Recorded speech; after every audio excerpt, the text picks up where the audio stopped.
আসসালামু আলাইকুম সুপ্রিয় দর্শক, আমি ক্যাপ্টেন হাসিব সংলাপ প্রতিদিন অনুষ্ঠানে আপনাদেরকে স্বাগত জানাচ্ছি। আজকে আমরা আলোচনা করব বাংলাদেশ পুলিশ বাহিনীর সংস্কার নিয়ে।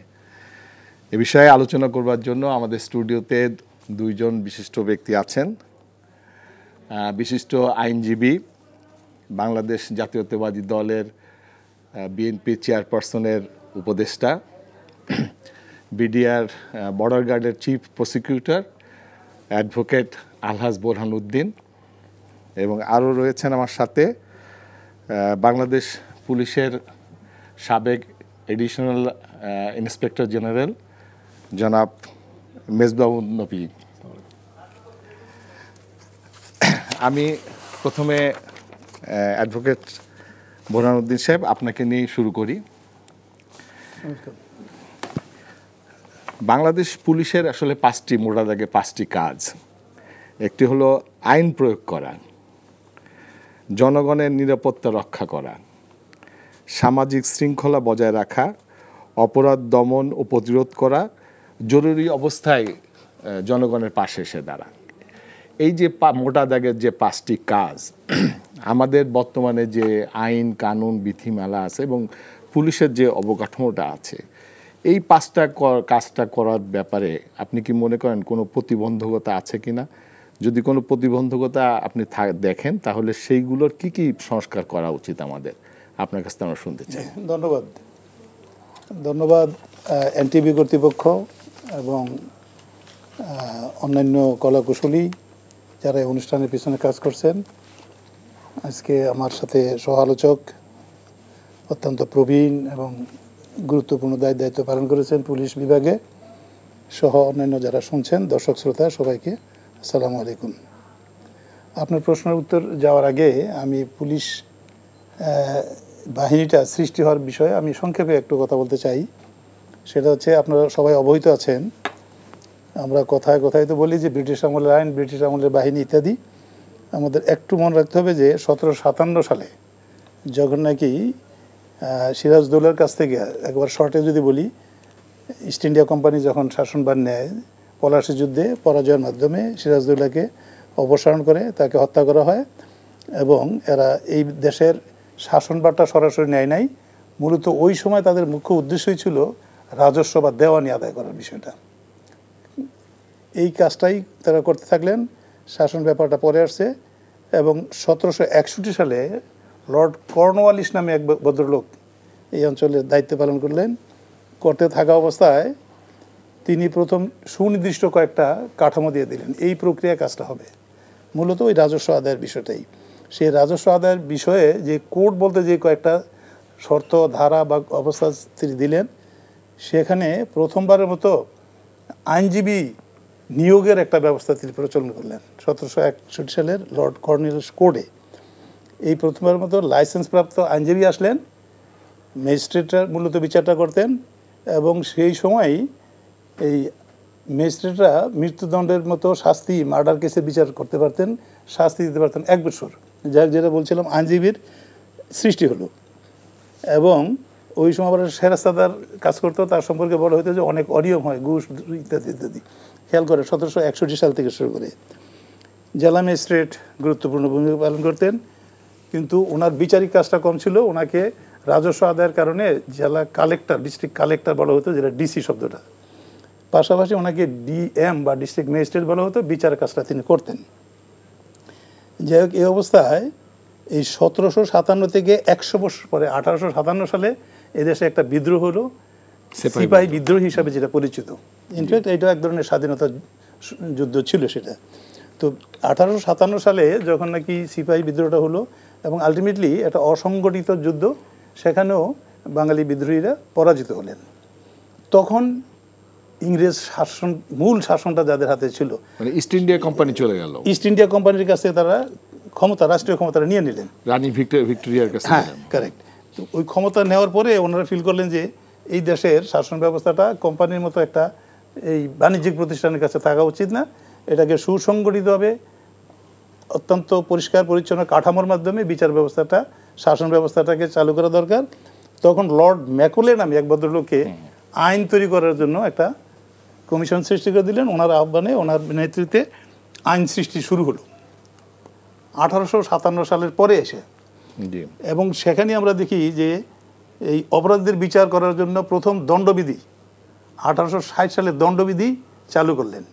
জি এবং এই দণ্ডবিধিটা কীভাবে কার্যকরী হবে এটার জন্য এর পরবর্তীতে বেশ সময় লাগলো। সেটা হলো 1898 সালে 38 বছর পরে একটা কার্যপদ্ধতি চালু করেন, ফৌজদারি কার্যবিধি। কেন বলছি এবার দেখেন, 1860 সালে দণ্ডবিধি, ঠিক 1861 সালে পুলিশ আইন তৈরি করা হলো। কারণ এই পুলিশের প্রয়োজনীয়তাটা, পুলিশের উপস্থিতি, কর্মকাণ্ড, এটা সব সময় প্রয়োজন ছিল, স্বীকৃত ছিল। তো দণ্ডবিধির শাস্তি দিবেন অপরাধীকে, আর এই অপরাধীদেরকে ব্যবস্থায় নেওয়া, তাদেরকে আইনের আওতায় সোপর্দ করা, আইন শৃঙ্খলা যে কয়েকটা কাজের কথা আপনি বলছেন, এই সমস্ত কাজগুলি করার জন্য পুলিশ বাহিনীর প্রয়োজনীয়তা ছিল এবং তারা ছিলেন। সেই পুলিশ বাহিনীর জন্য মূল আইনটা 1860 সালে, আবার এই 1860 সালের আইনটাকে পুঙ্খানুপুঙ্খরূপে বাস্তবায়ন করার জন্য, কার্যকরী করার জন্য ওনারা আপনার দীর্ঘ 66 ইয়ার্স বছর পরে 1927 সনে পিআরবি বা পুলিশ রেগুলেশন অফ বেঙ্গল চালু করলেন।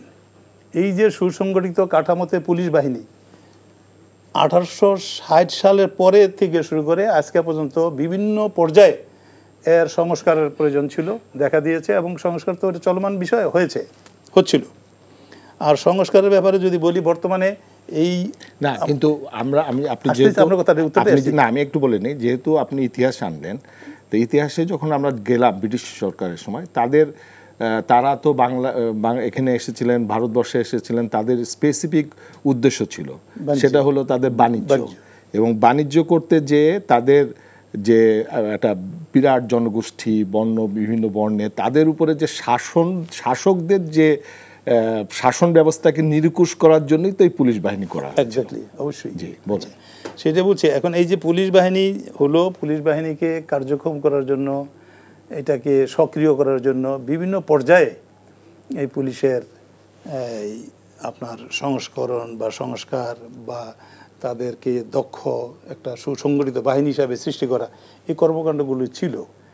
এবং আমরা যদি একেবারে সরাসরি আপনার কয়েকটা কথা বলেছেন যে 5টা কাজ, মূলত এই কাজগুলি করার বিষয়টা যেটা এসেছে, এটা তো একদিনে হয় না, এটা সময়ের চাহিদার প্রেক্ষিতে এবং নানান পরীক্ষা নিরীক্ষা করে দেখা গেছে কি কি কাজ করা দরকার, মূল কাজগুলি কি এবং কিভাবে করা হবে। তো সেই ক্ষেত্রে আমরা যদি একটু খেয়াল করি যে এই এক সময় হাফ প্যান্ট পরা পুলিশ ছিল, জি জি, হেলমেটের মতো একটা ক্যাপ দিয়ে পুলিশ ছিল, মোটা একটা বেল দিয়ে গ্রামে পুলিশ। না, আমি যে প্রশ্নটা আপনাকে করেছি যে আমরা যে মোটা দাগে যে 5টা কথা বললাম, এখন যে পুলিশের অবকাঠামোটা আছে সেটা দিয়ে কি এটা করা সম্ভব কিনা, নাকি কোনো সংস্কার প্রয়োজন? আমি বলছি সংস্কার অবশ্যই প্রয়োজন, এবং ইতিপূর্বে 1860 সাল থেকে আজকে 2025 সাল পর্যন্ত এই দীর্ঘ সময়ে অন্যান্য সংস্থা, অন্যান্য সংগঠন সহ পুলিশ বাহিনী তো ব্যাপক আপনার সংস্কার হয়েছে। এবং সময়ে সময়ে দেখা যায় যে চলমান যেই কাঠামো, চলমান যেই ব্যবস্থা, এটা অনেক সময় ভালোভাবে কার্যকরী হচ্ছে না। আচ্ছা, আমরা আবার আপনার কাছে আসব, যে আপনি বলেছেন সংস্কার প্রয়োজন আছে। আমি একটু স্যারের কাছে যাই, সেম কোশ্চেন আপনাকে আমি করতে চাচ্ছি যে দেয়ার আর 5 বেসিক ওয়ার্ক ফর পুলিশ। একটা হলো ল এনফোর্সমেন্ট, মানে আইনের প্রয়োগ, দেন ইয়োর ইমার্জেন্সি রেসপন্ড, কেউ তাকে সাহায্য ছেড়ে সে সাহায্য করবে, ইনভেস্টিগেশন মানে সে এভিডেন্স গ্যাদার করবে, তারপর patrolling, prevention and community police. এই যে 5টা কাজ মোটা দাগের, এই কাজটা আমাদের যে পুলিশের এখন যে অবকাঠামো আছে, আইন আছে, সেটার মধ্যে দিয়ে এটা করা সম্ভব কিনা, কিংবা কোনো রেকটিফিকেশন আপনার চোখে পড়বে আছে কিনা? ধন্যবাদ আপনাকে প্রশ্ন করার জন্য। আমি দর্শকবৃন্দদেরকে শুভেচ্ছা জানাচ্ছি, এবং আজকের হিন্দু ধর্ম অনুসারী যারা আছেন ওনাদের আজকে একটা বড় অনুষ্ঠান, বিজয়া দশমী, তাদেরকে আমি অভিনন্দন শুভেচ্ছা জানাচ্ছি। আপনি যে প্রশ্নটা করলেন যে এখন যে পুলিশ যে আইনটা ফলো করছে, একটু আগে আমার সহ-আলোচক বলে গেছেন যে 1861 সনে একটা আইন বলে পুলিশ সৃষ্টি হয়, এবং সেই ধারাবাহিকতা দিয়ে আমরা এখনও চলছি। মানে প্রায় 150 বছর আগের পুরাতন একটা আইনের দিয়ে আমরা এখনো চলছি। আর পুলিশ কিভাবে কাজটা করবে সেটার জন্য আরেকটা পুলিশ রেগুলেশনস অফ বেঙ্গল যেটা বলছিলেন উনি উল্লেখ করেছেন, সেটা আমরা অনুসরণ করি। আর পুলিশের আরেকটা, বিশেষ করে ইনভেস্টিগেশন, পুলিশের একটা বড় ধরনের কাজ। তো সেটা করতে গেলে আমরা ক্রিমিনাল প্রসিডিউর কোড যেটা আছে সেটাকে আমাদের ফলো করতে হয়। আবার ইনভেস্টিগেশন করতে গিয়ে আমাদের এভিডেন্স অ্যাক্ট একটা আছে, সেটা আমাদের ফলো করতে হয়। অর্থাৎ সবগুলো আইনই আমাদের সবসময় আমাদের কাজের পথে আমাদের লাগছে। তো সবচেয়ে মজার ব্যাপার হলো যে আইনগুলো সবগুলো সৃষ্টি প্রায় 150 বছর আগে। এর ভিতরে কিছু কিছু আইন খুব যৎসামান্য পরিবর্তন হয়েছে, কিছু কিছু রিপিল হয়েছে যেগুলো একদম দরকার নাই, ইরিলেভেন্ট, সেগুলো বাদ দেওয়া হয়েছে। কিন্তু বেসিক যেটা সেটা এখনও রয়ে গেছে।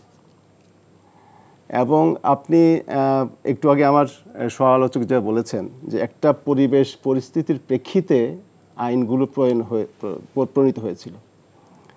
তো 150 বছর আগের প্রেক্ষাপট এখনকার প্রেক্ষাপট আপনি একসাথে উপনিবেশিক অবস্থায়, স্বাধীন রাষ্ট্র, এরপরে দেশ 2 বার স্বাধীনতা পেয়েছে, এরপরেও কিন্তু সেই আইনটা আমরা এখনো রেখে দিয়েছি। বেসিক বলতে আমরা সেটাকে বুঝি, কিন্তু সেই প্রেক্ষাপট চেঞ্জ হয়ে গেছে, সমাজ চেঞ্জ হয়েছে, মানুষের চাহিদা চেঞ্জ হয়েছে, কিন্তু আমাদের মূল আইনটা আমরা চেঞ্জ করতে পারি নাই। তো অবশ্যই আমরা চলছি, আমি কি বলবো যে এটাকে খুঁড়িয়ে খুঁড়িয়ে চলা চলছে, কিন্তু যে স্পিডে চলার কথা এখনকার সময়ের প্রেক্ষিতে আমাকে যেভাবে চলার কথা ছিল সেটা চলা অবশ্যই সম্ভব না। এবং সেই জন্যই আইনের সংস্কার কথা উঠছে, পুলিশের কাজের যে ধারা সেইটার সংস্কার কথা উঠছে। তো আপনারা দেখেছেন যে গত বছর জুলাই আন্দোলন যেটা হয়েছে, সেখানে একটা পরবর্তী সময় একটা বড় ডিমান্ড ছিল, মানুষের চাহিদা ছিল যে পুলিশের সংস্কার করতে হবে। এবং এটা আসলে এই চাহিদাটা শুধু জনগণের তরফ থেকে ছিল তা না, পুলিশের তরফ থেকে ছিল। পুলিশও বলছিল যে আমাদের পুরনো আইন দিয়ে আমরা চলতে পারছি না। কারণ পুরনো আইনে হলো উপনিবেশিক আইন, সেখানে যে রাষ্ট্র চালাচ্ছে আপনি তার কথা শুনতে বাধ্য হচ্ছেন। এক্স্যাক্টলি। হ্যাঁ, এখন তখন আইন প্রণীত হয়েছিল একটা কলোনিয়াল রুলারদেরকে টিকিয়ে রাখার জন্য। ওদের মাথায় তো সেটাই থাকবে যে আমি এখানে রুল করতে এসেছি, আমি তো এখানে সেবা দিতে আসিনি। না, তো আমি যেটা রুল করতে আসছে সেই আইন দিয়ে যদি আমি এখনো দেশ পরিচালনা করি, আর সেখানে যদি আমার শাসক গোষ্ঠী যদি সেবার থেকে শাসনের দিকে বেশি নজর দেন, তাহলে অবশ্যই আইনের অপপ্রয়োগ হতে পারবে। তার মানে যখন আপনি বলেছেন 2 বার আমরা স্বাধীন হয়েছিলাম, তাহলে আমরা যখন পাকিস্তান আমলে গেলাম তখনও কিন্তু ওই উপনিবেশিক শাসক মানে পশ্চিম পাকিস্তানরা আমাদেরকে শাসন করছে। তো তখন তারা এই পুলিশি এই জিনিসটাকে আর বদলান নাই, যে এটাকে দিয়েই ভালো হয়। এবং স্বাধীনতার পরে আমরা আরেকজন যাকে পেলাম, উনিও একনায়কতন্ত্র ছিলেন, সেজন্য পুলিশকে উনি আর সংশোধন করেন নাই। আচ্ছা, আমি এখানে একটা একটু সংযোজন করি কথাটার সাথে। ব্রিটিশ আমলে যখন তারা আইনটা করলো, এরপরে কিন্তু ব্রিটিশরাও কিন্তু 2 বার ট্রাই করেছে। তারা সংস্কারের 2টা ট্রাই তারা করেছে, এবং সেখানে 2 বার 2টা কমিশন করা হয়েছিল। কিন্তু দুর্ভাগ্যজনক যে সেটা কমিশনের রিকমেন্ডেশনগুলো তখনকার ব্রিটিশ কলোনিয়াল রুলাররা কিন্তু এটা বাস্তবায়ন করে নাই, করবে না। তাদের তো তাদের ক্ষমতা নিরঙ্কুশ থাকবে না। এরপরে যখন পাকিস্তান এরা আসলো, তখনও কিন্তু 3 বার কমিশন করা হয়েছিল, কিন্তু বাস্তবায়ন হয়, কিন্তু কিচ্ছু বাস্তবায়ন হয়নি। আর এরপরে আপনি যেটা বললেন, আমরা একটা সময় গিয়েছি যখন জনগণের কাঙ্ক্ষিত সরকার আমরা বিভিন্ন সময় পাই নাই। এবং জনগণের কাঙ্ক্ষিত সরকার যদি না থাকে এবং সেটা যদি পুরনো আইন তারা ফলো করে, তাহলে জনগণের আশা আকাঙ্ক্ষার প্রতিফলন সেখানে হওয়ার কোনো সুযোগ নাই। এবং সেই জন্যই অত্যন্ত জোরালো এবার দাবি ছিল যে পুলিশের সংস্কার হতে হবে। আমি একটু আপনার কাছে আসি। প্র্যাকটিক্যালি আপনারা যে আইন বলছেন, যে প্র্যাকটিক্যালি আমরা যে ঘটনাগুলো দেখেছি, যেগুলো ঘটছে, পুলিশের আইন টাইন সব আছে, কিন্তু পুলিশ যেটা ঘটেছে সেইটার কয়েকটা উদাহরণ আপনাকে দিই। যেরকম 2004 সাল যখন সরকার ছিলেন, তখন তারা একটা নিলেন যে আমাদের সন্ত্রাসীদের দমন করা দরকার এবং কিছু আমাদের উগ্রবাদীদের দমন করা দরকার। সেই জন্য তারা একটা পুলিশের একটা স্পেশালাইজড ফোর্স বানালেন, সেটাকে নাম দিলাম আমরা র্যাব।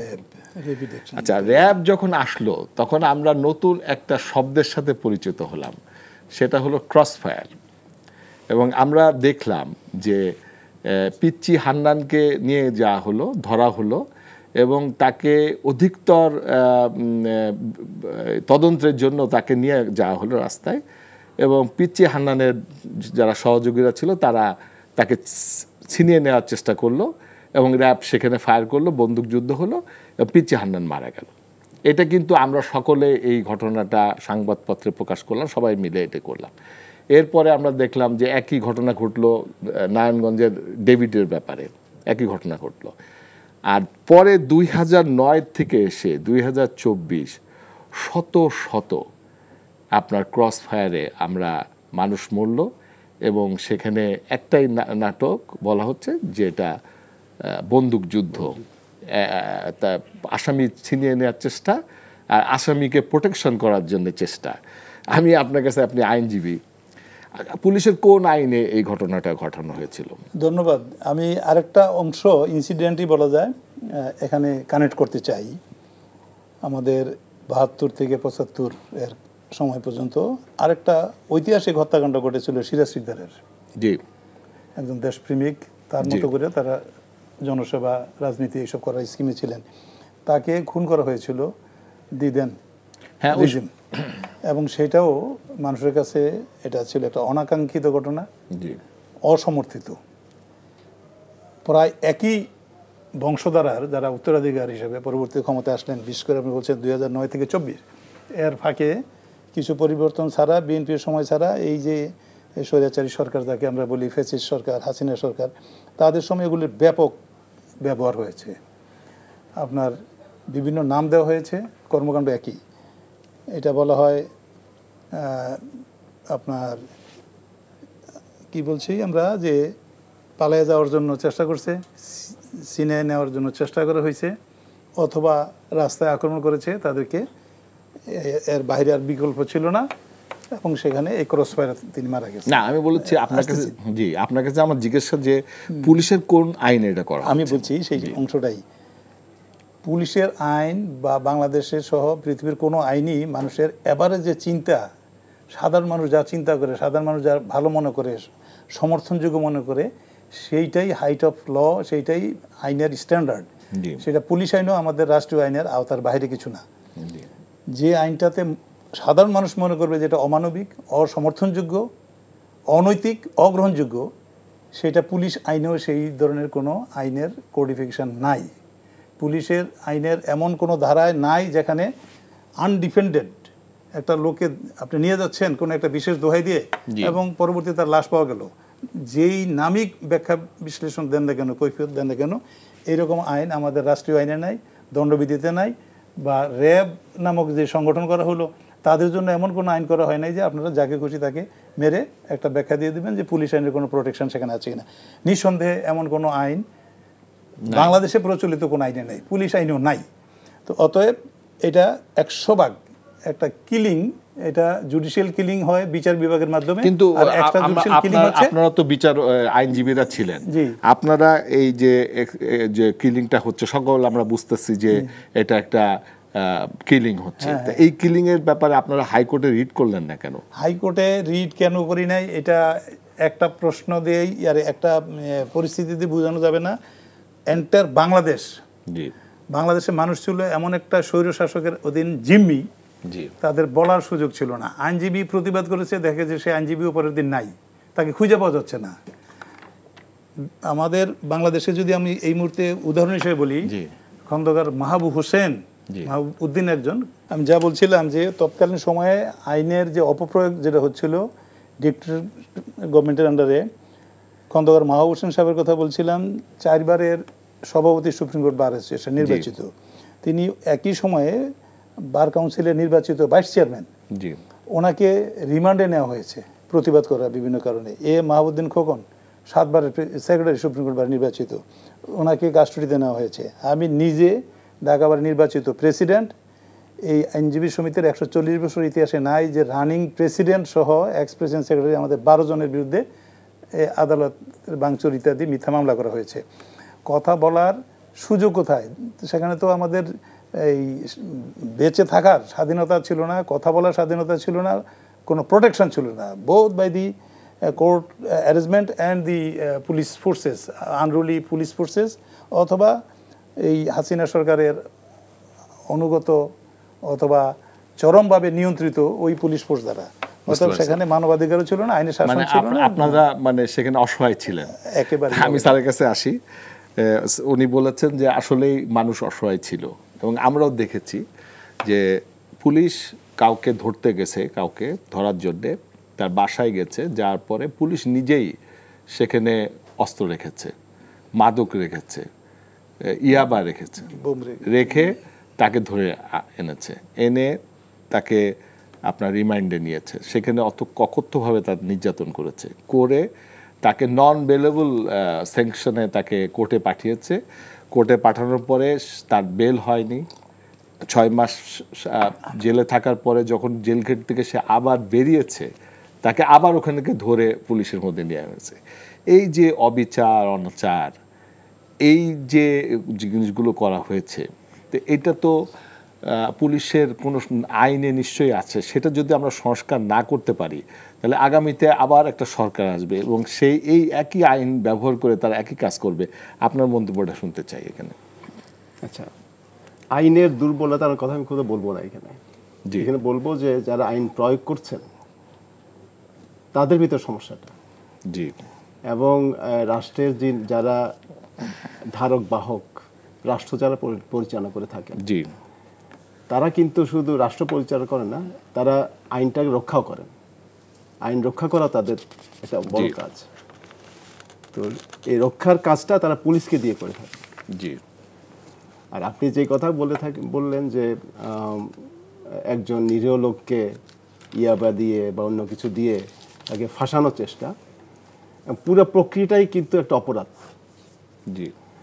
আপনি যাকে ইয়াবা দিলেন, যিনি ইয়াবাটা দিল, সে পুলিশ অফিসার হোক, অন্য কেউ হোক, দিয়ে তাকে ফাঁসানোর চেষ্টা করলেন, উনি কিন্তু একটা বড় ফৌজদারি অপরাধ করে ফেললেন। তো পুলিশ বলে উনি কিন্তু এতে নিষ্কৃতি পাওয়ার কোনো সুযোগ নেই। তো দুঃখজনক যে যিনি প্রয়োগ করবেন, যিনি আইনটাকে রক্ষা করবেন, উনি নিজে আইনটাকে ভঙ্গ করলেন এবং নিজে সে অপরাধটা করে ফেললেন। কিন্তু দুর্ভাগ্যজনক ব্যাপারটা হচ্ছে যে উনার বিরুদ্ধে ব্যবস্থা নেওয়ার কেউ নাই। মানুষ তখন জিম্মি হয়ে গেছে তার কাছে। যিনি এখানে ভিকটিম, উনি যে প্রতিকার পাবেন সে প্রতিকারের সুযোগ আর নাই। যার কাছে প্রতিকার জন্য যাবেন, উনি নিজেই সেখানে একজন ক্রিমিনালের রোল উনি প্লে করছেন। না, সেটাই আমি বলতে চাচ্ছি যে আমাদের যে আইন, সেই আইনে পুলিশ জবাবদিহিতার মধ্যে যাচ্ছে না।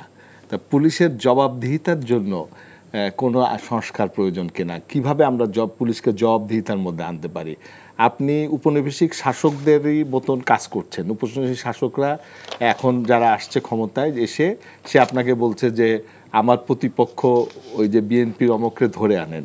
আপনি সেখানে যাচ্ছেন যে তার বাসায় যে অস্ত্র রেখে তাকে ধরে আনতেছেন, কারণ আপনি জানেন যে অস্ত্র মামলা না দিলে সে জেলে বেল পেয়ে যাবে। আপনি তাকে ইয়াবা দিয়ে ধরছেন, কারণ আপনি জানেন ইয়াবা দিলে সে বেল পাবে না।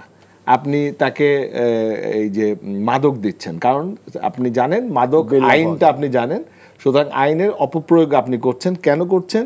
ওই যে শাসকের কথা আপনাকে শুনতে হচ্ছে। তা পুলিশের যদি সংস্কার না হয়, তাহলে আগেতেও আপনি শাসকের কথা শুনবেন। সেই জন্য আপনাকে জিজ্ঞেস করতে চাই যে পুলিশ অফিসার, যে কি সংস্কার হলে আপনি শাসকের হাত থেকে বাঁচবেন? আপনি একদম মানে গোড়া জায়গায় চলে আসছেন আমার মনে হয়। জি, আমি একটু আগে যে কথা বললাম যে যিনি রাষ্ট্রের যারা শাসক, তারা কিন্তু আইনের রক্ষক। জি। এখন উনি নিজেই উনার প্ররোচনায় কাজগুলো হচ্ছে, উনার সেন্টারের কাজগুলো হচ্ছে। যেহেতু ব্রিটিশ থেকে আমরা এই আইনটা পেয়ে আসছি, উপনিবেশিক শাসকরা যেটা করেছে সেটা পাকিস্তান রেখেছে, আমাদের স্বাধীনতার পরে আমাদের এক নায়কতন্ত্র তাই রাখছে। কিন্তু 5ই আগস্টে যে পরিবর্তন হলো, তারপরে আমরা যদি পুলিশের সংস্কার না করতে পারি, তাহলে তো আগামীতে একই ঘটনা ঘটবে। আচ্ছা, তো এখানে আমি যে কথা বলছিলাম যে যারা রক্ষা করবেন তারাই ভক্ষক সেখানে। জি। তাহলে উপায়টা কি? জি। তাহলে এমন কোনো বডি থাকতে হবে যারা ওই রোলে থাকবেন না, জি, শাসকের রোলে থাকবেন না। উনারা শুধু এই আইনটা সঠিকভাবে প্রয়োগ হচ্ছে কিনা সেটা এনশিওর করবেন। এবং এমন ব্যক্তিরা হবেন, এমন একটা গ্রুপ হবেন বা এমন একটা বডি হবে যে ইনফ্লুয়েন্সড হবেন না, এমন কিছুটা করতে হবে। একটা কমিশন হয়েছে, তারা কি এরকম কোন সুপারিশ করেছে? আমি সেই কথাই আসছি। জি জি। তো শেষ পর্যন্ত তাহলে কি করতে হবে? তাহলে একটা কমিশন করতে হবে, যে কমিশন হবে স্বাধীন, যে কমিশন হবে ব্যালেন্সড। জি। শুধু স্বাধীন হবে না, ব্যালেন্সড হবে। মানে সেখানে মেম্বাররা যারা থাকবেন তারা যেন একজনকে একজন ব্যালেন্স করতে পারেন।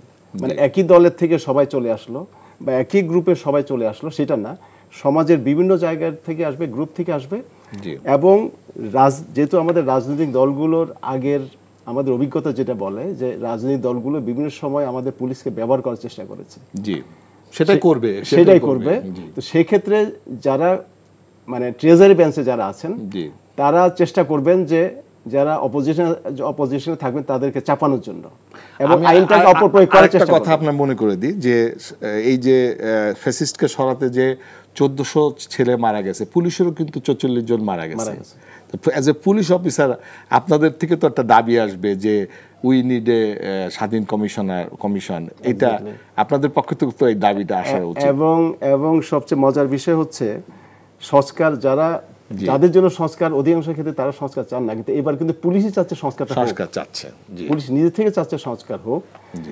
যেমন এবারকার পুলিশ সংস্কার কমিশনে তারা কিন্তু এই ধরনের রিকমেন্ডেশন দিয়েছেন যে একটা ইন্ডিপেন্ডেন্ট বডি থাকবে, ব্যালেন্সড একটা বডি, যেখানে ট্রেজারি বেঞ্চের লোকও থাকবে, অপোজিশনের থেকে লোক থাকবে, এবং সমাজের বিভিন্ন স্তর থেকে লোক থাকবেন। সবাই মিলে 9 থেকে 11 জন মেম্বার হবেন। তারা পুলিশটাকে দেখভাল করবেন, কোনো রাজনৈতিক বডি দেখভাল করবেন না। তো এইটা যখন রিকমেন্ডেশন দেওয়া হলো তখন মাঝখানে আপনি হয়তো খেয়াল করে থাকবেন অনেকদিন কিন্তু এটা কার্যকারিতা কিছু দেখা যায় নাই, নীরব, চুপচাপ। তো এটা নিয়ে পুলিশের ভিতর কানাঘুষা শুরু হয়ে গেল যে ব্যাপারটা কি, অসন্তোষ। হ্যাঁ, যে একটা রিকমেন্ডেশন দেওয়া হলো, একটা ইন্ডিপেন্ডেন্ট বডি হবে আমাদেরকে পরিচালনা করার জন্য, সেটা নিয়ে কথা হচ্ছে না কেন? পুলিশের তরফ থেকে বারবার বিভিন্ন স্তরে বিভিন্ন জায়গায় এই কথাটা রেজ করা হয়েছে যে আপনারা এটা নিয়ে কাজ শুরু করেন।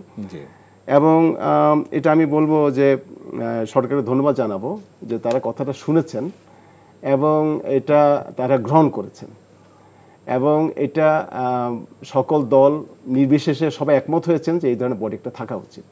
এটা বলবো আমি যাকে বলে। আচ্ছা, আপনি সরকারকে ধন্যবাদ দিচ্ছেন, কিন্তু সরকারকে ধন্যবাদ দেওয়ার আগে আপনি যে সংস্কারের কথা বলছেন এটা তো ঐক্যমত্য কমিশনে এই পুলিশের সংস্কারটা আসেনি। আমি আপনার কাছে জানতে চাই যে ঐক্যমত্য কমিশনে যদি এই পুলিশ সংস্কারটা না আসে, যেখানে রাজনীতিবিদরা রয়েছে, বিএনপি রয়েছে, সমস্ত দলের রাজনীতিবিদরা রয়েছে, তারা যদি ঐক্যমতে না পৌঁছয় তাহলে এই সংস্কারটা কি আসলে কার্যকরী হবে কিনা? ধন্যবাদ। আরেকটা মজার বিষয় আনছেন, আমি ছোট্ট 2-3টা কথা বলি এর সাথে। আমাদের আইন কমিশন একটা হয়েছে, ঐক্যমত্য কমিশন একটা হয়েছে, আর বিভিন্ন প্রেক্ষাপটে আমাদের কিছু আইনের পরিবর্তন হয়েছে। মাগুরার একটা নারী শিশু নির্যাতনের প্রেক্ষিতে সেখানে নারী শিশুর আইনটা সংশোধিত হয়েছে এবং সেটা বাস্তবায়ন অলরেডি শুরু হয়ে গেছে।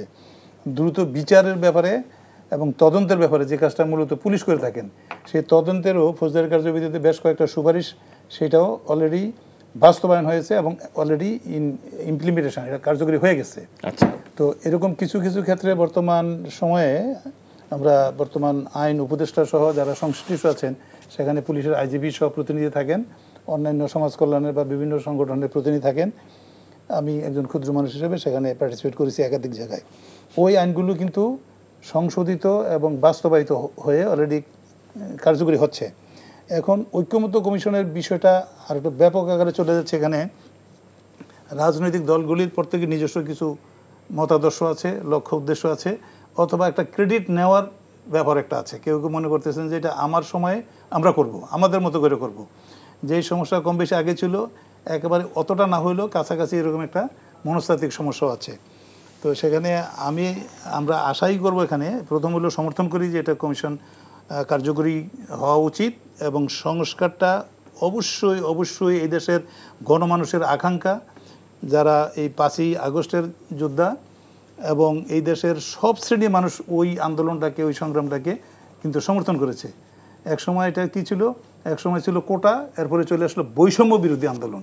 তো সেই বৈষম্য দূর করার জন্যই তো আমাদের সমস্ত টার্গেট। ৭১-এর পর থেকে স্বাধীনতার সুফল আমরা কোথায় কোথায় বাধাগ্রস্ত হচ্ছি।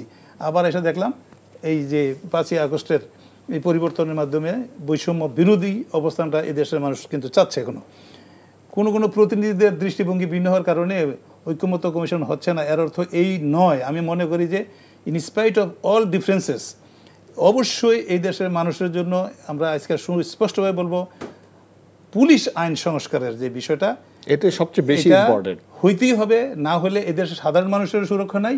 পুলিশরাও বলবে যে আমরা বাধ্য হয়ে করেছি, জবাবদিহিতা থাকবে, তা নয়। জবাবদিহিতা in each and every level, একবার কনস্টেবল থেকে আইজিপি পর্যন্ত থাকতেই হবে।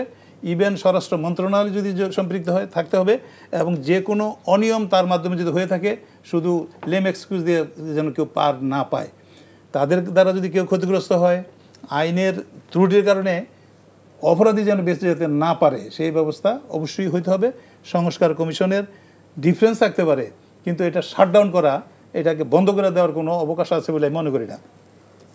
আমি স্যারের কাছে একটু ফেরত আসি। আমরা বিগত সরকারকে দেখেছি যে তারা সবসময় দাবি করে যে পুলিশের জন্য তারা অনেক উন্নয়নের কাজ করেছে, আর্মির জন্য করেছে বলে। তা আমরা দেখলাম যে করেছে কিছু কাজ তারা পুলিশের জন্য করেছে। কয়েকটা স্পেশালিস্ট ডিপার্টমেন্ট যেরকম র্যাবের পিছনে তারা প্রচুর পয়সা খরচ করেছে, সেখানে অত্যাধুনিক অস্ত্র এনেছে, গাড়ি এনেছে। আপনার সিটি টিসি বিএসবি বলে একটা প্রতিষ্ঠান আছে, সেখানে তারা আমরা দেখলাম বুলেট প্রুফ গাড়ি এনেছে, তাদের জন্য অনেক অস্ত্রপাতি আনা হয়েছে, ডিবি করে করা হচ্ছে। কিন্তু পুলিশের যে মেন জায়গাটা সেটা তো পুলিশ স্টেশন।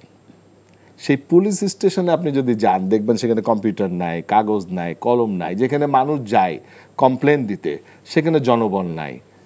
সেই জায়গাটাতে আমরা নজর দিচ্ছি প্রতিপক্ষকে ঘায়েল করার জন্য যে পুলিশের যে প্রতিষ্ঠানগুলো, র্যাব, সিটিসিবি, ডিবি, যাতে প্রতিপক্ষকে ঘায়েল করা হয়। কিন্তু পুলিশের আসল যে জায়গাটা পুলিশ স্টেশন, যেখানে মানুষ যায় তার সমস্যা নিয়ে, সেখানে কিন্তু কোনো উন্নতি আমি দেখি নাই। আপনার কাছ থেকে একটু শুনতে চাই যে এটার।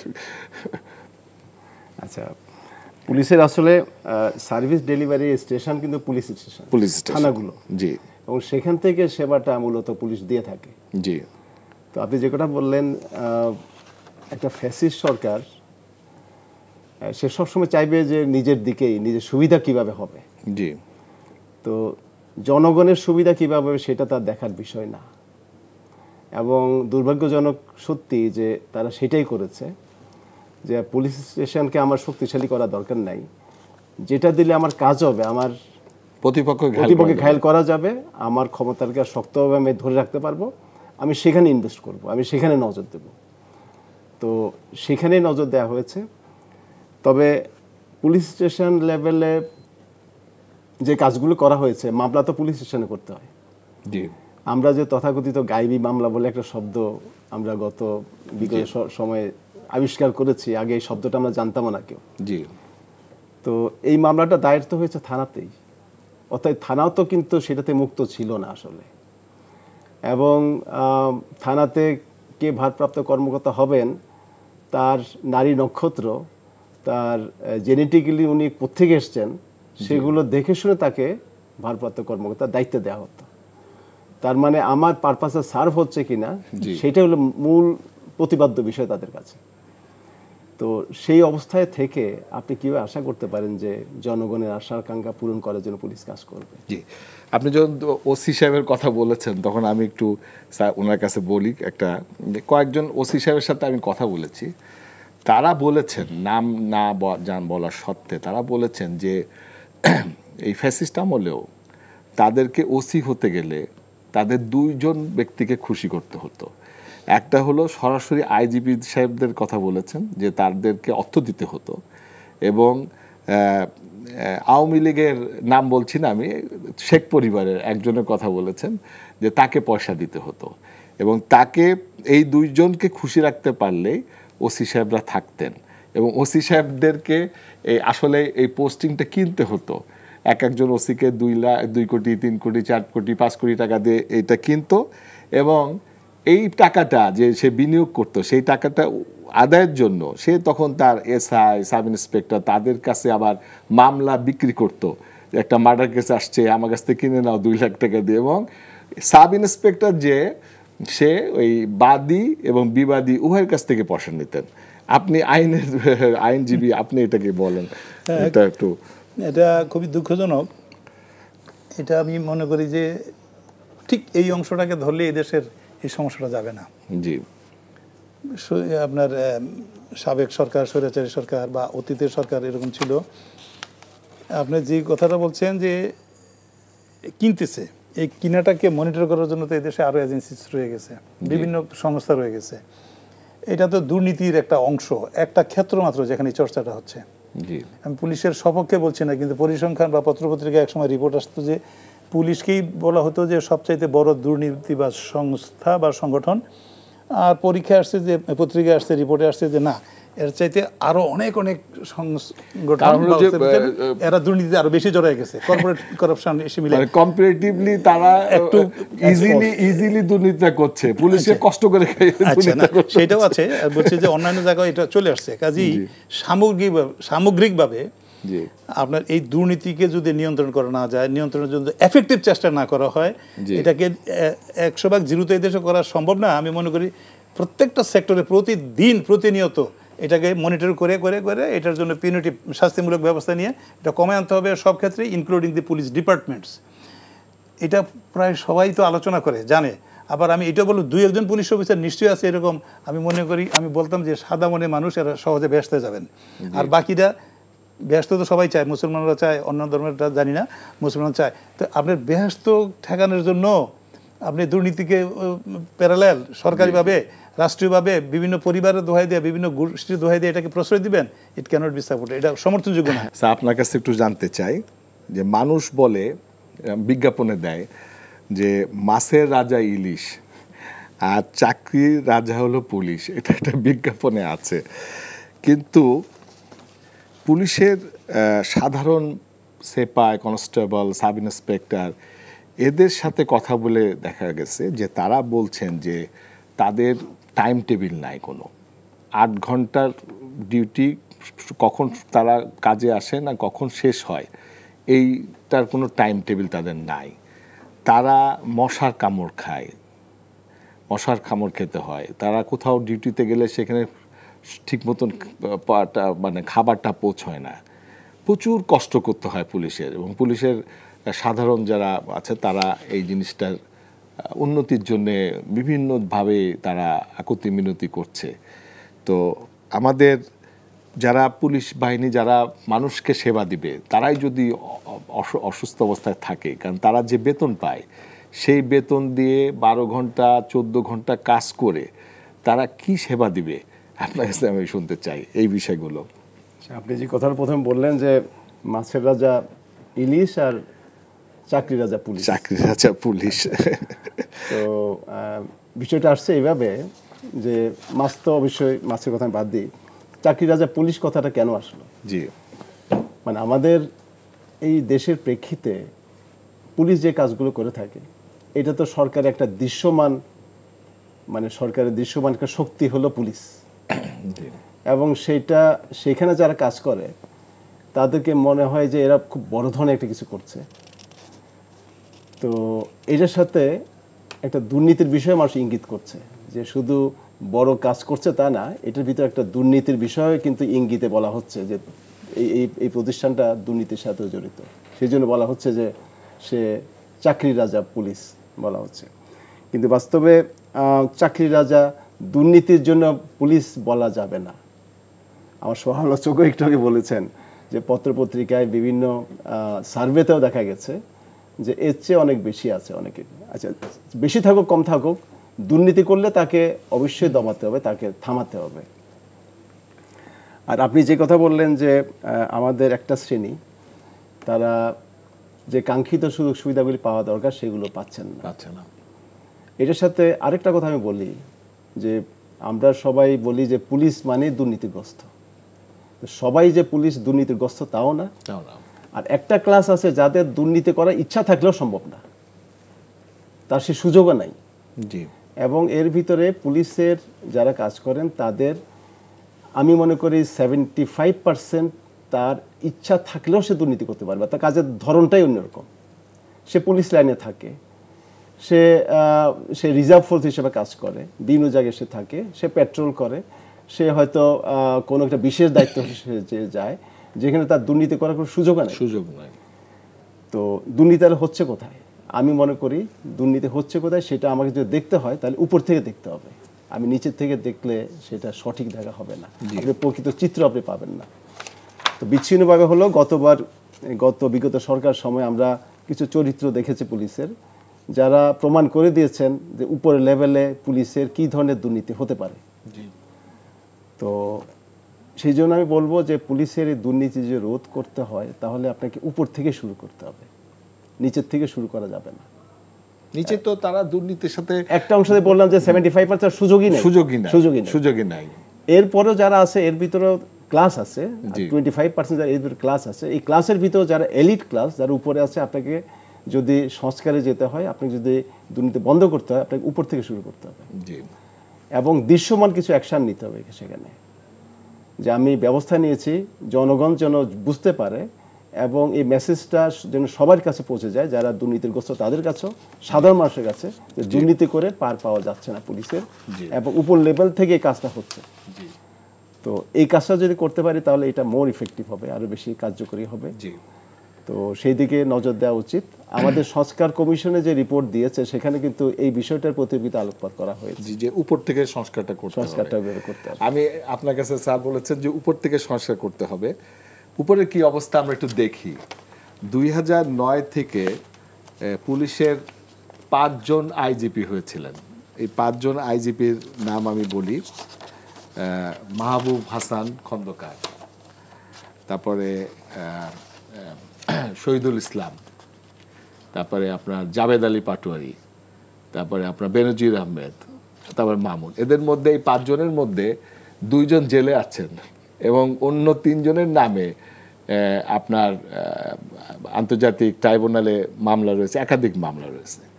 তা পুলিশের এই যে উপর লেভেলের যে মানে এনারা যে এই ফ্যাসিস্ট সরকারকে তারা নিজেরা এগিয়ে গেলেন কিনা, কিংবা সরকার তাদেরকে বলল। তা আপনাদের একজন আপনার আইজিপি এই যে আবদুল্লাহ আল মামুন সাহেব, উনি আদালতে যে রাজসাক্ষী হয়েছেন এবং উনি বলছেন যে জাবেদ আলী পাটোয়ারি শেখ হাসিনাকে বুদ্ধি দিয়েছিলেন যে ভোটের আগে 2018 সালে যে ভোট হলো সেই ভোটের আগে 50% ভোটের যে বাক্সগুলো ভরে রাখতে। এটা জাবেদ আলী পাটোয়ারি বলেছিলেন। এটা আরেকজন আইজিপি সাহেব উনি সাক্ষী দিচ্ছেন। এবং আরেকটা রিপোর্টে এসেছে যে শেখ মুজিবুর রহমানের যে বই অসমাপ্ত আত্মজীবনী, এটা জাবেদ আলী পাটোয়ারি সাহেব যখন এসবিতে ছিলেন তখন উনি 123 জন লোকরে নিয়ে এই বইটা লিখেছিলেন এবং এই বইটা লেখার জন্য এই 123 জন লোক গুলশান, বনানী, বসুন্ধরাতে প্লট পেয়েছেন এবং উনি ব্যক্তিগতভাবে আইজিপি হয়েছেন। আপনার কাছে শুনতে চাই বিষয়গুলো। ধন্যবাদ। এই প্রসঙ্গটা আলোচনায় আসুক এটা আমি প্রত্যাশা করতেছিলাম। একটু আগে আমাদের এই সিনিয়র পুলিশ কর্মকর্তা সহ আলোচক বলছেন, আমরা বলছি যে দুর্নীতিটা ব্যাপক এদেশে। দুর্নীতিতে বাংলাদেশ চ্যাম্পিয়ন হয়েছে, এই কলঙ্ক আমাদের আছে। এদেশের মানুষ অনেকেই দুর্নীতির কোনো সুবিধা না পাওয়া সত্ত্বেও সবাই এই কলঙ্কের অংশীদার হয়ে গেছি। এবং উদাহরণ হিসাবে আপনি যেই নামগুলি বলছেন আমি নোট করে আনছিলাম যে এর বাইরেও আরও কিছু পুলিশ কর্মকর্তা, মনিরুল হক একজন ছিলেন বোধহয় এডিশনাল কমিশনার না জানি কি, আরেকজন হলো হারুন সাহেব, হারুন সাহেব বলবো না হারুন আঙ্কেল হিসেবে বেশি পরিচিত, সমালোচিত। এই যে সিনিয়র অফিসারদের যে উদাহরণ, তারা কোথায় আছে এখন, কি পর্যায়ে আছে? মানুষের মনে 100 ভাগ মানুষের মনে তারা ঘৃণার বস্তু, এই সমাজের সবচেয়ে নিকৃষ্ট ব্যক্তিদের তালিকায় আছেন। তো ফলে দুর্নীতি করে কি হচ্ছে, প্রশ্নটা আপনি নিয়ে আসছিলেন যে এইভাবে যারা নিজেরা ভলান্টারি করেছে নাকি কর্তৃপক্ষের চাওয়া মোতাবেক রেসপন্স করছে। আমি মনে করি এটা রেসিপ্রোকাল, দুই দিক থেকে হয়েছে। একজন অপেক্ষা চলে ইনভাইট করবে কখন, আরেকজন ইনভাইট করার সাথে সাথেই উনি এটাকে পেয়ে গেলেন, এই লোককে অ্যাক্ট করবেন। একজন সম্পর্কে যেটা খুব বেশি ব্যাপক আলোচনায় ছিল, আমাদের বেনজির সাহেব সম্পর্কে, যিনি আরও নিচের দিকে যখন ছিলেন তখন থেকেই নাকি ওনার অ্যাক্সেস ছিল প্রাইম মিনিস্টার অফিস, যে কোনো মুহূর্তে লাল বাতি জ্বললো সে চলে যেতে পারতো। এই যে আনডিউ অ্যাক্সেস দেওয়া হচ্ছে কাউকে কাউকে, এবং যাকে এখন সমগ্র বিশ্বব্যাপী জানে যে দুর্নীতির হেডমাস্টার না চ্যাম্পিয়ন ফ্যামিলি সহ শেখ হাসিনা। তো Sheikh Hasina being prime minister আরেকজন পুলিশ কর্মকর্তাকে যদি তার অফিসে অ্যাক্সেস দিয়ে থাকে, এই যে অনিয়মিত যে চর্চা, এটা অন্যান্যকে প্ররোচিত করতেছে যে আমরাও যদি কোনোভাবে এরকম কাছে যাইতে পারি আমরা এই কাজগুলি করব। ফলে দুর্নীতির চর্চাটা ব্যাপকতর হয়েছে। যেখানে জবাবদিহিতার প্রশ্ন থাকতো সেখানে আমরা দেখলাম উল্টাটা। ফলে আজকে একজন আইজিপি উনি রাজসাক্ষী হয়েছেন ক্ষমা পাওয়ার শর্তে, এটা আইনের একটা প্রক্রিয়ায় তিনি বলেছেন সাপোর্ট করতেছেন। অন্যান্যদেরকে ইনভলভ করার কথা বলা হয়েছে। এর আগে আমরা জানি পুলিশ কমিশনার অফিসে একটা লোক খুন হয়েছিল, একজন স্টাফ একটা আইটেম কেনার জন্য কয়েক কোটি টাকার শুধু ভাউচারটা এসেছিল। আমি মামলাটা করেছি, আমি ওই জন্য স্পেসিফিক আর বলতে চাই না এখানে, শুধু ভাউচার এসেছে, কোনো আইটেম আসে নাই। এটা অন্য আরেকজন জানতো, সে একমত হয়নি, সেই স্টাফটাকে ওভারনাইট তাকে শেষ করে ফেলা হয়েছে। তো সেখানে দেখা গেল যে তখনও কমিশনার লেভেলে বা এরকম সিনিয়র অফিসাররা ইনভলভ। এই দুর্নীতির যে প্রশ্রয় আশ্রয় পুলিশ বিভাগ নিয়ে যেহেতু আলোচনা করছি, সেখানে আমরা পরিষ্কার পাচ্ছি 2-3 জন আপনাদের পুলিশ প্রধান এদেশের তত্ত্বাবধায়ক সরকারের 2টা সরকারের সময় উপদেষ্টার দায়িত্ব পালন করেছে। তারা অনেস্ট, তারা ভালো মানুষ হিসাবে, ভালো অফিসার হিসাবে তাদের সুনাম আছে। পক্ষান্তরে এরা অনাকাঙ্ক্ষিত লোক। এই লোকগুলো নিজেরা ক্ষতি করছেন, এরা প্রশাসনকে কলঙ্কিত করেছেন। এদের দেখা দেখি অন্যান্যরা প্রশ্রয় পেলে যে হ্যাঁ এরকম হইলে কী হয়, কিছুই তো হয় না, প্লট পাচ্ছি, বাড়ি পাচ্ছি, গাড়ি পাচ্ছি, দেশে বিদেশে বেগমপাড়ায় তাদের প্রপার্টি আছে, অল ওভার দি ওয়ার্ল্ড তাদের অ্যাক্সেস আছে। এইগুলো এই দেশে আমাদের জন্য একটা নিকৃষ্টতম উদাহরণ হয়ে থাকবে, ইতিহাসের কলঙ্কিত নায়ক হিসাবে তারা তালিকাভুক্ত থাকবে। এটাকে এদেশে মানুষ কন্ডেম করে, আমরা এই আলোচনা আমরা এটাকে সমর্থন করছি না। এবং এই দুর্নীতির ফলাফল যে কত খারাপ হতে পারে এই লোকগুলোর ওই তালিকায় তারা অন্তর্ভুক্ত হইয়া এটা প্রমাণ করছে যে এই দেশের মানুষ দুর্নীতিকে সাপোর্ট করে না। পুলিশ বিভাগেরও সচরাচর সবাই এটাকে সাপোর্ট করে না। আমার সব আলোচনা করছেন যে 70% সুযোগ নেই, সেই জন্য তারা করে না। ভালো, এটা ঠিক। সুযোগ না পাইলে, সুযোগ পাওয়ার পরও যদি না করে তাইলেই বোঝা যাবে সেই লোকটা ব্যক্তিগতভাবে দুর্নীতি মুক্ত চিন্তার মানুষ। এদেশের নৈতিকতার আলোকে, ধর্মীয় অনুভূতির আলোকে নিয়মিত ট্রেনিং হওয়া উচিত, নিয়মিত এগুলিকে অ্যাপ্রাইজ করা উচিত, ফলো আপ থাকা উচিত, এবং পোস্টিংগুলো লোভনীয় বা লাভজনক পোস্টিংগুলিকে রোটেশনে সবসময় অবজার্ভ করা উচিত। এখানে মনিটরিংয়ের ভালো ব্যবস্থা থাকা উচিত। প্রয়োজনে বিচার বিভাগীয় আঙ্গিক থেকেও তাদের উপরে কন্ট্রোল এবং কমান্ড আনা উচিত, যাতে এই কাজগুলি করতে না পারে। ভয় দেখানো, হুমকি পোস্টিংয়ের, হ্যাঁ হুমকি প্রমোশন দেওয়ার বা না দেওয়ার অথবা ডিমোশনের, এই সিস্টেমগুলিকে বন্ধ করলে আমরা এই দুর্নীতির থেকে কিছু রক্ষা পাবো। পুলিশ ডিপার্টমেন্ট যত সংস্কারই করেন না কেন, আলটিমেটলি আপনি দক্ষতার দাম দিবেন না, অনেস্টি কারো কারো আছে দাম দিবেন না। যারা অপরাধী এবং এই নানান রকমের অনিয়মের সাথে জড়িত তাদেরকে প্রমোশন দিবেন, তাদেরকে ভালো জায়গায় রাখবেন, তাদেরকে বিদেশে এমবেসিতে পোস্টিং দিবেন, চাকরি শেষে তাদেরকে নিরাপদ রাখার জন্য কমিশনার, হাই কমিশনার বানিয়ে দেবেন, অ্যাম্বাসেডার বানিয়ে দেবেন। All these are part of practising corruption. এটা অবশ্যই বন্ধ হতে হবে। একটা বক্তব্য আমি পড়লাম, সেখানে বলছে যে যতক্ষণ পর্যন্ত পদোন্নতি পোস্টিং এটা পুলিশের এই হোম মিনিস্ট্রিতে থাকবে ততক্ষণ এই সমস্যাটা দিয়ে থাকবে। আমি আপনার কাছে আসতে চাই যে এই পুলিশ সংস্কার কমিশন অনেকগুলো কথা বলেছেন যে পুলিশের একটা স্বাধীন কমিশন দরকার। এই স্বাধীন কমিশনটা কিভাবে হওয়া উচিত? কারণ ওনারা বলেছেন অধিকতর আলোচনার প্রয়োজন আরও এক্সপার্টিসদের সাথে। সুতরাং you had been in police, তো আপনার কাছ থেকে একটু জানতে চাই আপনার হোয়াট ইজ ইউর ওপিনিয়ন, এবং সেই সাথে হলো ট্রেনিং। তাই ট্রেনিংটা উন্নতি করার জন্য আমাদের কী কী করা উচিত আপনি একটু বলেন। আচ্ছা, আমি একটু রুড়ো সত্যি কথা একটু বলি। জি জি। সেটা হচ্ছে 2007-এর আগে আরেকটা কমিশন করা হয়েছিল, যেটা ইউএনডিপির অর্থায়নে, জি, যে পুলিশ সংস্কার কমিশন একটা করা হয়েছিল, প্রকল্প একটা করা হয়েছিল। তো তারা প্রায় 2 বছর কাজ করেছে এটার উপরে। কাজ করে তারা একটা পুলিশ অর্ডিন্যান্সের একটা ড্রাফট করেছে তারা, এবং সেখানে পুলিশ কিভাবে চলবে, পুলিশ কেমন হওয়া উচিত, পুলিশের অর্গানোগ্রামটা, এটা 2007-এ। 2007-এ। আচ্ছা, অর্গানোগ্রামটা কি হওয়া উচিত, পুলিশের সুযোগ সুবিধা কি থাকা উচিত, জি। এবং পুলিশকে পরিচালনা করার জন্য এখন যে কমিশনের কথা বলা হচ্ছে এই ধরনের একটা বডি থাকা উচিত, সেই কথা তারা বলেছে। জি এবং এটা পুলিশ অ্যাক্ট যেটা আগে ছিল 150 বছর আগের, সেটাকে রিপ্লেস করবে। তো 2007-এ যখন এটা প্রস্তুত হলো, দেখা গেল একটা শ্রেণী তখন এটার বিরোধিতা করা শুরু করলো। জি সেই শ্রেণীর ভিতরে কিছু কিছু, আমি সবাই বলবো না, কিছু কিছু আমলা আছেন, কিছু কিছু রাজনৈতিক ব্যক্তিত্ব আছেন, এবং কিছু কিছু সামরিক আমলাও আছেন, জি যারা চান না যে এখানে ভিতরে যেটা আছে এটার জন্য বাস্তবায়ন হোক। তো পুলিশ তখন বললো যে আচ্ছা ঠিক আছে, আপনাদের যদি এটা নিয়ে কোনো আপত্তি থাকে তাহলে যে যে অংশ নিয়ে আপত্তি সেই অংশগুলো আপনি বাদ দেন, কিংবা সেটা নিয়ে আমরা রিভিউ হোক এবং আবার ফাইনালি দেখে পুলিশ অর্ডিন্যান্সটা পাস হোক। আমরা চাই যে 150 বছর আগের এটা দিয়ে এখন চলবে না, এখনকার প্রেক্ষিতে একটা নতুন আইন হওয়া দরকার আছে। তো বাস্তবতা যে এটা, তখন যে তত্ত্বাবধায়ক সরকারটা ছিলেন জি তারা প্রথমে আগ্রহ দেখালেন, পরবর্তী তারা আগ্রহ হারিয়ে ফেললেন এবং এটা একদম হিমাগারে চলে গেল, এটা আর কখনো মুখ দেখে নাই। মানে সেই সময় তত্ত্বাবধায়ক সরকার যখন ছিল নিরপেক্ষ সরকার, তখন পুলিশ কমিশন করার কথা এসেছিল। এখন ডক্টর অর্ডিন্যান্সের কথা এসেছিল। এখন ডক্টর ইউনূসের যে সরকার আছেন তারা করার চেষ্টা করছেন।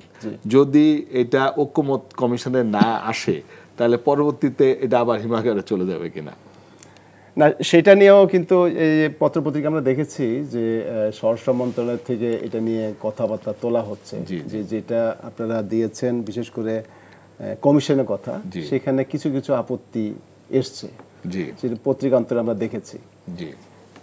তো সেখানেও পুলিশকে বলা হয়েছে, পুলিশ থেকে বলা হয়েছে ঠিক আছে, যদি এটা নিয়ে আপত্তি থাকে এটা নিয়ে কথাবার্তা হোক এবং এটা রিভিউ হোক, কিন্তু কমিশন থাকতে হবে। কমিশনের মেম্বার কিভাবে হবে, কারা হবেন, কেউ কেউ বলেছেন যে পুলিশের যে কমিশন, পুলিশ কমিশন, সংস্কার কমিশন যেগুলো দিয়েছে ইতিমধ্যেই পুলিশ সেগুলো বাস্তবায়ন করা শুরু করেছে, এরকম কিছু আছে। তবে মূল বিষয় হলো যে কমিশনটা কিন্তু মূল বিষয়। পুলিশ যদি একটা স্বাধীন সংস্থা কর্তৃক পরিচালিত না হয় এবং সেটা যদি কোনো মতে যদি একটু যদি রাজনৈতিক প্রভাব যুক্ত হয়, তাহলে আমাদের এই সংস্কার দিনে কোনো কাজ হবে না।